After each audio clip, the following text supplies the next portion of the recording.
Salut. Alors, je voulais parler avec toi de l'idée de se foutre la paix, parce Ouais. que tu aimes bien le dire chaque semaine. Mhm. Qu'est-ce que ça veut dire, se foutre la paix? C'est vraiment une observation déjà que j'ai régulièrement en séance quand je vois que déjà la plupart des challenges que les gens ont à dealer, la plupart des souffrances, ce sont des choses qui se sont mis eux-mêmes. Déjà ça, il faut s'en rendre compte.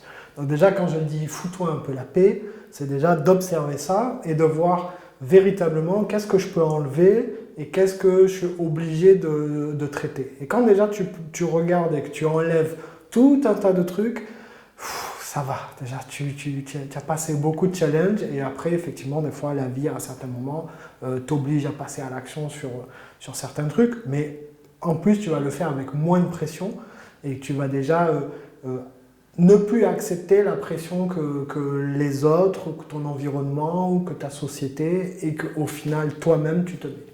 J'allais justement te demander, ça vient où cette pression qu'on se met? Est-ce que c'est parce qu'on veut rentrer dans les cases que les autres attendent de nous? Complètement. Ça vient d'abord de l'extérieur parce que regarde l'enfance. Quand on est bébé et qu'on grandit et qu'on est enfant, on ne se met pas de pression. On vit naturellement et on se fout la paix. Mais quand on commence justement à écouter les autres, donc nos parents en particulier, et ensuite les frères et sœurs et tout l'environnement à l'école, où on commence à croire qu'il y a une meilleure façon de faire les choses et qu'il faut faire telle chose de telle manière pour gagner et que c'est ça qui va t'apporter la réussite et le bonheur après, quand tu commences à y croire, tu vas te mettre la pression. Parce que dans ce que tu fais, tu vas commencer à te comparer avec ton voisin. Ah mais lui en fait il le fait mieux, lui il va plus loin ou il va plus vite. Et donc ça y est, c'est le début de l'illusion et c'est là où tu commences à te mettre une pression qui en réalité n'existe pas.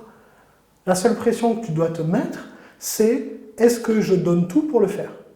Si tu es OK sur ça, si tu es OK sur je fais mon maximum, tout en prenant soin de moi et en n'exagérant pas. Je fais tout ce que je peux dans le temps imparti et avec les conditions qu'il y a autour de moi. Ça ne sert à rien de rajouter quelque chose d'autre. Mais même si tu lâches sur le temps que ça prendra Ouais. avant de réussir, on peut aussi te dire que selon ce que tu construis, il y a quand même une bonne manière de faire les choses. On sait ce qu'il faut pour qu'une boîte fonctionne. On sait ce qu'il faut pour qu'une relation ne soit pas toxique et qu'il y ait une bonne communication. Donc il y a quand même, il n'y a pas que des cases qu'il faut cocher, mais il y a un petit peu des choses à respecter pour aller dans la bonne direction. Alors ça, je le challenge, parce que cette direction même, c'est laquelle? C'est la direction de la réussite ou c'est la direction du bonheur?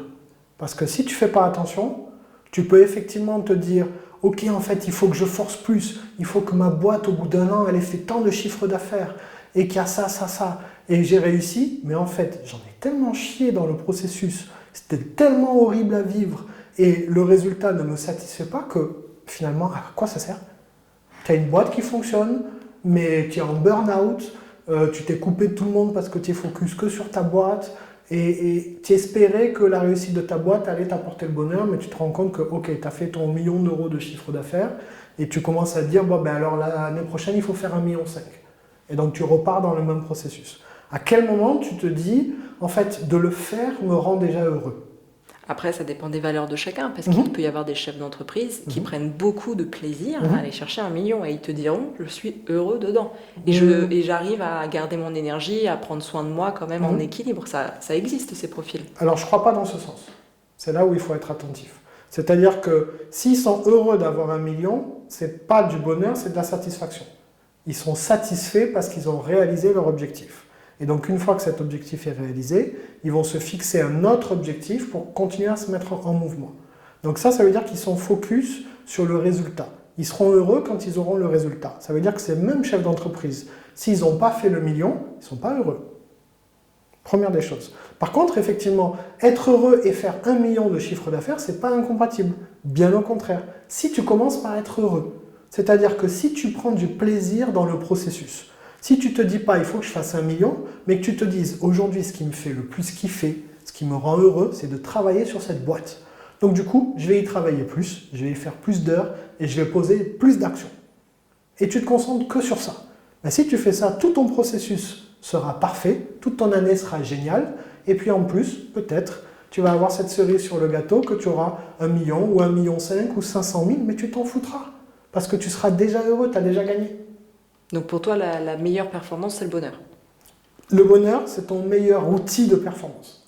C'est-à-dire que, au lieu de chercher dans la résistance et dans la dureté à avoir ton million, cherche à être heureux, cherche à t'aligner complètement et à le faire et à rester concentré sur le process et être heureux du process. Et si ton million doit tomber, il va tomber de manière naturelle. Tu vois, il y a cette notion de fluidité et de naturel et de flow dans le bonheur qu'il n'y a pas dans la réussite. Mais en même temps, dans ce que tu dis, si c'est juste de se connecter au bonheur Mhm. et non à un résultat, comment tu fais dans ce process pour avoir une intention claire de la direction que tu te donnes, alors même que tu es censé lâcher sur la forme que ça prendra? Ok, la direction elle est simple, c'est est-ce que ça me rend heureux de le faire de telle manière? Mais là, c'est une direction qui est juste quotidienne, c'est-à-dire que d'un jour à l'autre, ça peut changer. Bien sûr, et alors? Dans ce cas-là, comment tu arrives à mettre en place des choses qui durent? Tu n'as pas besoin de mettre en place si tu as juste mis tes actions en fonction de ton observation. Travailler sur tel projet te rend heureuse. Le fait de travailler sur le projet te rend heureuse. Oui, il y a des semaines où tu auras moins envie de travailler sur ce projet et tu auras envie de plus d'autres choses. Mais ça ne sera pas une semaine où tu veux arrêter complètement le projet. Ce sera juste une semaine où tu as besoin un peu de souffler et tu as besoin de te réaérer avec d'autres choses et de retrouver cette flamme et cette intensité sur d'autres choses. C'est ok, accepte ça. Parce que si tu ne l'acceptes pas et que tu te dis de toute façon, non, j'ai décidé que cette année, je fais 100% de ça et je ne m'autorise pas autre chose. On revient dans le schéma de je ne m'écoute pas, je me mens à moi-même et je suis en train de défendre ma cohérence ou mon personnage par rapport aux autres qui ne comprendraient pas que parce que je suis en train de monter une boîte, cette semaine, j'ai pris des vacances, par exemple. Et donc c'est là où tu vas tomber dans la compensation et donc dans la souffrance et donc tu auras besoin du bien-être pour revenir. Tu auras même besoin d'un truc, tu vois, moi c'est une notion qui est très surfait, je trouve, dans le coaching, c'est la notion de motivation.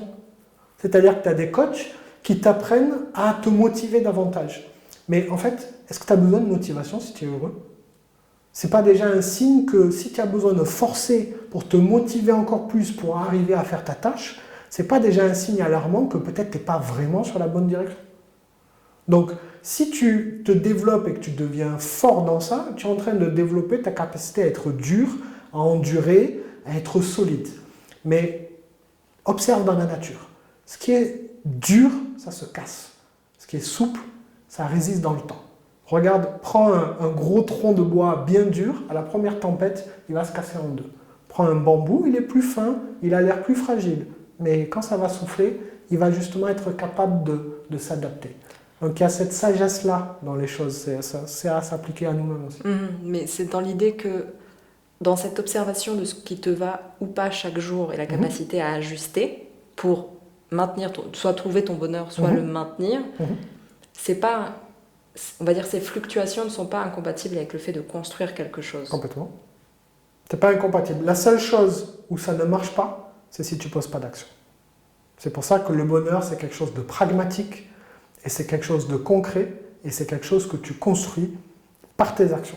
Parce que la seule fois où ça ne marche pas, c'est quand tu te dis juste pendant 3 semaines, j'ai envie de rien faire, et je vais rien faire, et après quand l'envie reviendra sur tel truc, je me remettrai. Non, parce que si tu observes que tu dois te reposer à fond pendant 2 semaines, c'est une action en fait, de se reposer avec intensité. Donc fais-le à fond.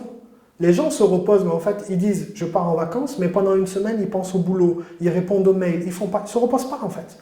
Ils ne prennent pas des vacances, ils n'assument pas que là, le cycle est en train de me montrer que cette semaine, je dois m'arrêter.